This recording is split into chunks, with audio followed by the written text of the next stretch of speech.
पाकुड़ परिसदन पहुंचे झारखंड विधानसभा में प्रतिपक्ष के नेता और भाजपा विधायक दल के नेता अमर कुमार बावरी ने प्रेस कॉन्फ्रेंस कर राज्य सरकार पर जमकर निशाना साधा। राज्य सरकार के क्रियाकलापों पर सवाल उठाते हुए कहा कि वर्तमान राज्य सरकार के कार्यकाल का 4 वर्ष होने वाला है। देखा जाए तो जो वायदा कर वह सत्ता में आई, वह वायदा आज भी पूरा नहीं हुआ। राज्य सरकार हर मोर्चे पर विफल साबित हुई है।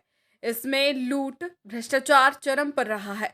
यह सरकार भ्रष्टाचार में पूरी तरह से रही।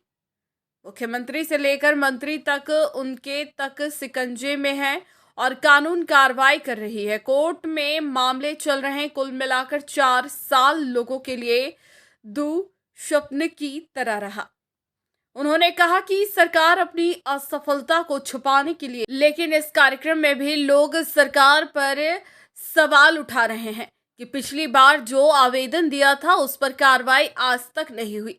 उन्होंने कहा कि सवाल उठाने वाले लोगों पर सरकार कार्रवाई कर रही है, यह सरासर गलत है।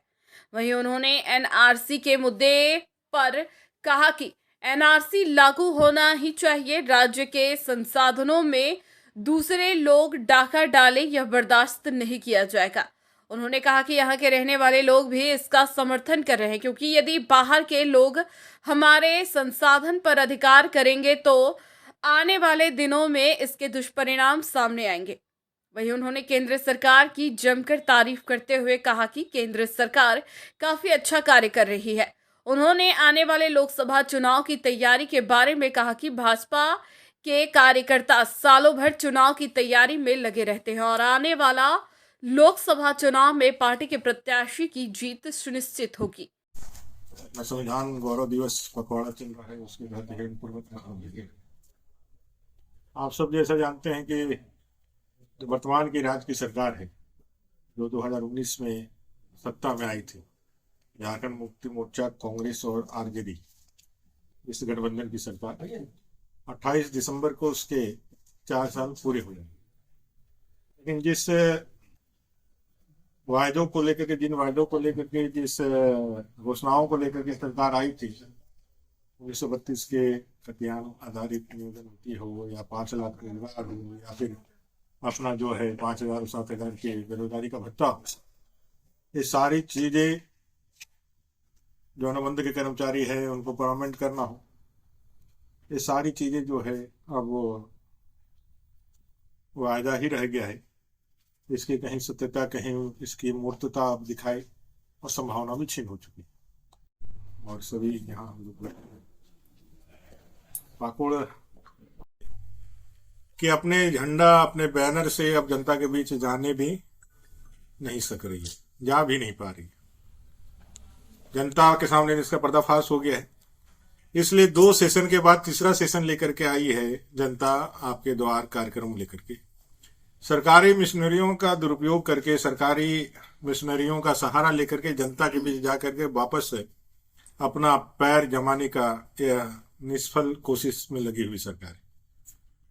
जनता जब पूछ रही है कि 2 बार जब हम लोगों ने आवेदन दिए, जमा किए, लाख 2-2 लाख आवेदन आपके पास पेंडिंग पड़े हुए, फिर आवेदन लेने के लिए आप आए, तो सरकार को बहुत जगह जो है बहुत तरह की कठिनाइयों का भी सामना करना पड़ रहा था। आज मैं गोड्डा में था। गोड्डा में कल ऐसे ही जब लोगों ने यह प्रश्न किया कि भाई पिछले बार जो हम लोगों ने आवेदन दिया उसका क्या हुआ, जब सरकार अपने आपको घिरे हो पाई, जब देखा कि भाई हम 200 रुपया 300 रुपया जो घूस सामने मांगा जा रहा था, उसका जब लोगों ने, नागरिकों ने विरोध किया तो उनके ऊपर केस कर दिया, 353 की धारा लगा दी। एक तो आप कह रहे हैं जनता के पास आप दरबार लेके जा रहे हैं, जनता से कर रहे हैं, दूसरी तरफ आप उसके दमन करने के लिए आप अपने जो कानूनी है कानून का सहारा ले रहे हैं।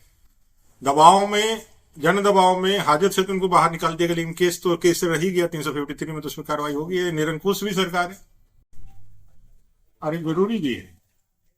देखिए, मेरा सीधा सा मानना है कि भारत देश में जो जन्म लिए हैं, भारत देश के जो नागरिक हैं, यहाँ के संसाधनों का पूरा हक, अधिकार उनके और उनके बच्चों के लिए, उनके बच्चों के भविष्य के लिए, चाहे वो अल्पसंख्यक भाई हो, चाहे आदिवासी भाई हो, चाहे दलित भाई हो। अब कोई विदेशी आकर के यहाँ बैठ जाता है तो सबसे पहला हक किसका मारता है, किसके जमीन का हक लेता है, किसके बाल बच्चों के भविष्य का हक मार करके किसके थाली का काटता है? वो अल्पसंख्यक भाई का ही सबसे पहले काटेगा। जो एक रोटी अल्पसंख्यक भाई के भविष्य के लिए था, वो आकर के उसको जो लेने का काम करेगा। तो खतरा जो है देश के अखंडता सुरक्षा के लिए तो ही है, यहाँ के अल्पसंख्यक, यहाँ के जो मूलवासी है उनके लिए भी सबसे बड़ा खतरा है, क्योंकि उनके भविष्य के साथ तो वो पूरी तरह से एक जो है प्रश्न चिन्ह खड़ा करेगा, उनके भविष्य की सुरक्षा के लिए प्रश्न चिन्ह खड़ा। तो ये तो यहाँ के नागरिकों का यह डिमांड है। जो भारत के नागरिक है उनको किस प्रकार का भय है? एनआरसी होने से जो भारत के नागरिक है उनको किसी प्रकार का भय होना चाहिए क्या? किसी को नहीं भय है।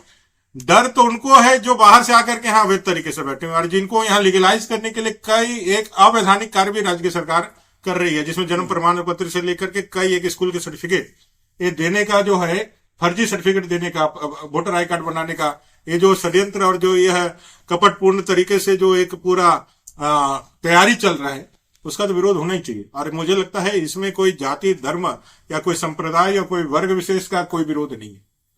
जो भारत के विरोधी हैं, जो बाहर से आए हुए हैं, जिनका अवैधानिक रूप से देश के अंदर घुसे हुए हैं, उनका विरोध है। और हमारे नागरिक उससे सजग रहे। देश की सुरक्षा, देश की संप्रभुता की रक्षा करने के सौगंध उन्होंने संविधान के माध्यम से अपने किया है।